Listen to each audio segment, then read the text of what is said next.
Friends, एक और video के साथ आपके सामने हाजिर हैं। सोशियोलॉजी से रिलेटेड ये वीडियो है। जैसा कि आप जानते हैं कि I am Naufal Safan, Mohammad Naufal Safan, belongs to sir Naufal's academy. Subscribe कर दीजिएगा अगर पसंद आए वीडियो, और लाइक भी कर दीजिएगा। मज़ीद वीडियोस के लिए बेल आइकन को प्रेस कर दीजिए। Challenge introduction to the sociology. Modernity क्या है और ट्रेडिशनलिटी या ट्रेडिशनलिज्म या जो भी आप कह लीजिए कि ट्रेडिशनल सोसाइटी क्या होती है और मॉडर्न सोसाइटी क्या होती है, ये एक जो है वो इस दफ़ा हम थोड़ा सा व्यू लेंगे। ज़रूरी है आपका समझना, याद रखिए जो CSS के स्टूडेंट्स हैं, बात ज़रूरी है समझना। फिर से बता दूं, ये स्लाइड में हर लेक्चर में रिपीट करूंगा कि सोशियोलॉजी क्या है। ये माशरे के अंदर जो चेंजिंग्स आ रही हैं उसके हवाले से को समझने की कोशिश करता है।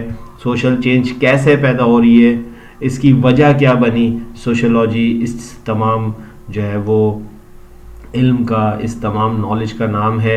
एक और बात बता दूं कि सोशियोलॉजी हमेशा किसी बड़े ग्रुप के हवाले से होती है, याद रखिए। छोटे ग्रुप से सोशियोलॉजी का ताल्लुक नहीं होता। कम से कम एक इतना बड़ा ग्रुप हो कि कोई मोहल्ला हो, कोई एक कम्युनिटी हो, उसको ये स्टडी कर सकती है सोशियोलॉजी। ठीक है जी। What is modernity in Europe? अब देखिए, ये सवाल क्यों पैदा हो रहा है मॉडर्निटी, इसकी वजह ये है कि ये वो वक्त था जबकि सोशियोलॉजिस्ट पैदा होते हैं।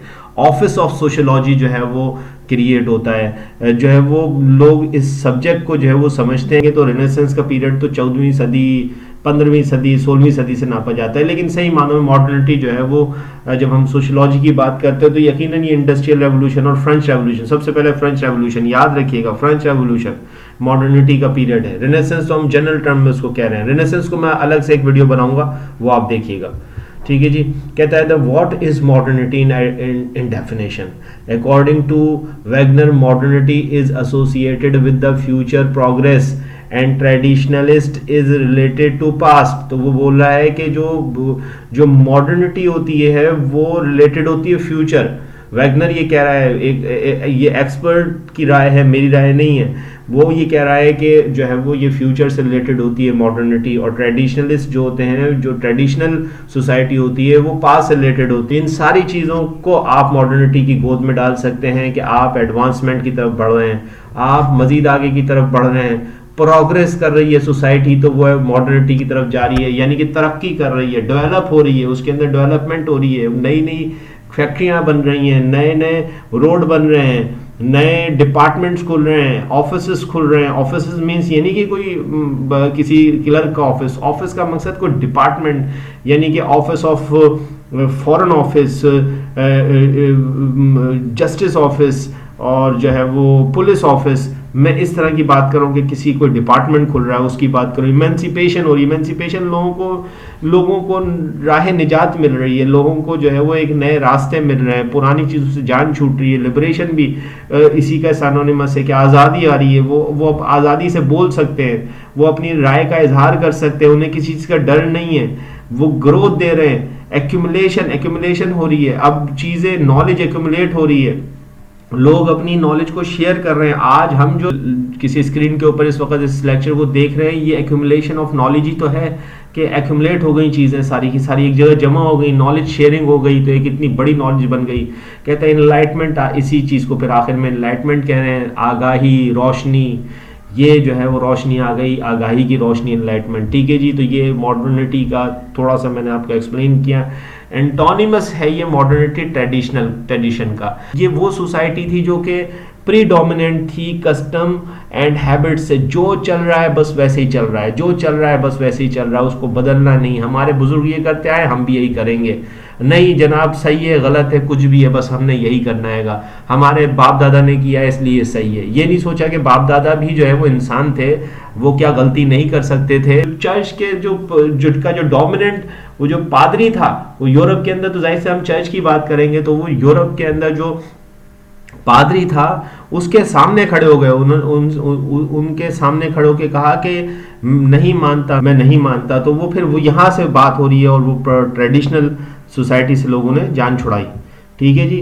सो before renaissance European society was traditional society. तो याद रखिए, रिनेसेंस वो दीवार है, रिनेसेंस वो बाउंड्री लाइन है जिसके पीछे जो है वो यूरोपियन सोसाइटी जो है वो ट्रेडिशनल सोसाइटी थी, और इसके पार जो है वो ट्रेडिशनल सोसाइटी से ये मॉडर्न सोसाइटी के अंदर कन्वर्ट हो गई। तो रिनेसेंस एक टर्म हो गई। नेक्स्ट लेक्चर में रिनेसेंस के ऊपर छोटा सा दूंगा मैं। And traditional society means that people in such society believe in church dogmas. They very much superstitious. Pop was considered as final authority, even bigger than the king. तो ये आपको पता चला कि ये जो ट्रेडिशनल सोसाइटी थी इसके अंदर पॉप जो था, वो जो मैंने जैसे कहा ना कि वो जो जो चर्च का जो पॉप जिसे हम पादरी कहते हैं, वो जो है वो यहाँ पे सबसे बड़ी अथॉरिटी था। सुपरस्टिशियस लोग थे, वहमी थे। जो पॉप था ये किंग से भी बड़ी अथॉरिटी माना जाता था यूरोप के अंदर। अगर पॉप ने कुछ कह दिया तो किंग भी उसके आगे कुछ नहीं कह सकता था। किंग को बड़ी बना के रखनी पड़ती थी पॉप के साथ। और फिर art, music, literature and science was discourage. उस जमाने के अंदर जो है वो ये चीज़ें दकियानुसी बेकार की चीज़ें थी जिसके अंदर वक्त ज़ाया करने की ज़रूरत नहीं। साइंस के बारे में तो कोई सुनना नहीं चाहता था। तो ये वो रेनेसेंस की दीवार है। रेनेसेंस के पार का जो ज़माना है वो मॉडर्न ज़माना है, रेनेसेंस के पीछे का ज़माना जो है वो ट्रेडिशनल ज़माना है। एक और बात पता चली कि ट्रेडिशनल सोसाइटी किसके अंदर डिवाइड थी? क्लासेस के अंदर बटी हुई थी। यानी कि दर्जे थे, कि नोबल थे, सिलर्जी थी, आप इसको क्लर्जी भी बोल सकते हैं, लॉर्ड्स थे, नाइट्स थे, पीजेंट्स थे। नाइट्स कहते हैं वो जो फौजी तबका था, वो फौज थी भाई, फौजी है ये, खास है भाई, इनको इनसे बात नहीं करना, इनके से मकसद पंगा नहीं लेना। पीजेंट्स यानी कि घटिया लोग, किसाने, मज़ारे, दुकानदार, ये बेचारे माशरे घटिया लोग। सुलर्जी ये वो जो जैसे आप ये पॉप कह रहे हैं ना, ये वाला ग्रुप। नोबल्स, लैंडलॉर्ड्स जिसे कहना चाहिए, कि जो जिनके नवाब, इब्न नवाब, लॉर्ड्स, ये मालकान, ये भी नोबल्स का साइनोनिमस का। तो मुख्तलिफ ये सोसाइटी जो है वो डिवाइडेड थी। अंदर सब कॉन्टिनेंट के अंदर इसको हम यूँ ले सकते हैं कि जैसा कि वहाँ पे क्लासेस थी, तो सब कॉन्टिनेंट के अंदर कास्ट सिस्टम था कि भाई ये जो है वो ब्राह्मण है, ये जो है वो शूदर है। तो ये इस तरीके से यहाँ पे कास्ट सिस्टम था, तो वहाँ पे जो है वो क्लास सिस्टम था। तो ये इस तरीके से जो है वो आप इसको समझ सकते हैं जनाब।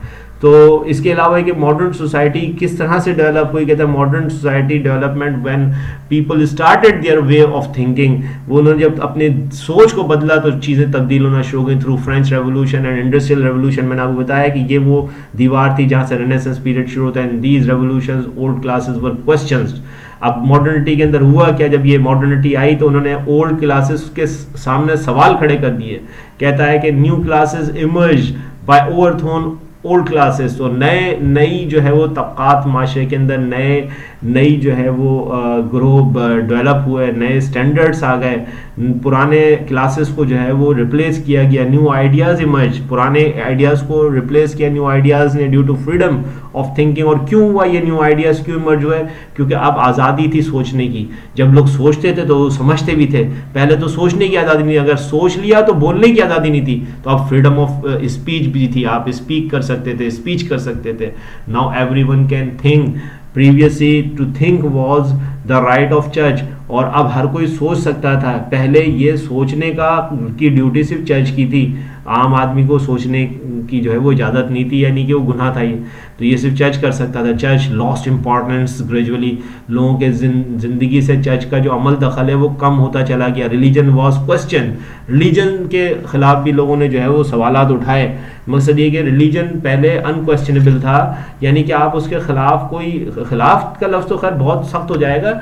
मकसद ये कि अगर कोई कमी या बेशी है, उसमें करेक्शन की गुंजाइश है, तो क्यों नहीं जो है वो दुरुस्तगी हो जाए। रिलीजन जो है वो जो अल्लाह का दीन है, अल्लाह का मज़हब जो है वो तो यकीनन बिल्कुल सही होगा, लेकिन अगर उसको कोई डिस्प्ले कर रहा है, कोई बांट रहा है, कोई शेयर कर रहा है, वो शेयर करने वाला उसमें कुछ घटोती बढ़ोती कर सकता था ना। वही कुछ तो हुआ था कि घटोती बढ़ोती हो गई थी, और जो घटोती बढ़ोती करने वाले थे वो खुदा बने बैठे हुए थे, वो दीन के ठेकेदार बने बैठे हुए थे, और उनके खिलाफ कोई क्वेश्चन नहीं कर सकता था।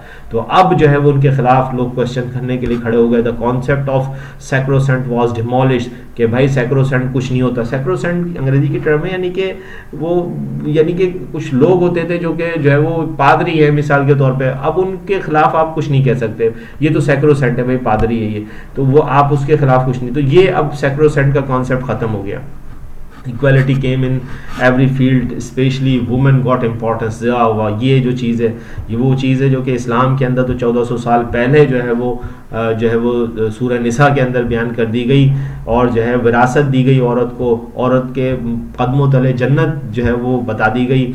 ये इस्लाम ने तो 1400 साल पहले ये बात बता दी थी, लेकिन जो है वो यूरोप के अंदर जो है ये बात जो है वो आप देखें रेनेसेंस पीरियड के बाद आ रही है। Monarchy was replaced by democracy. तो अब जो है वो एक और चीज़ आपको नज़र आ रही है कि मोनार्की यानी कि बादशाहत जो है वो डेमोक्रेसी से रिप्लेस हो रही है। ये डेमोक्रेसी असल में ये सारा का सारा जो मैंने पढ़ा है ना, ये डेमोक्रेसी की भी डेफिनेशन है। ये जो फ्रेंच रेवोल्यूशन था ना, ये बेसिकली डेमोक्रेटिक रेवोल्यूशन भी आप इसको कह सकते हैं, मेरी ज़बान में आप कह लीजिए चलो। तो this is all about modernity versus traditional society. So I hope कि आपको पसंद आया होगा सोशियोलॉजी का लेक्चर। सब्सक्राइब कर दीजिए, लाइक कर दीजिए और प्रेस कर दीजिए बेल आइकन को। थैंक यू, अस्सलाम वालेकुम।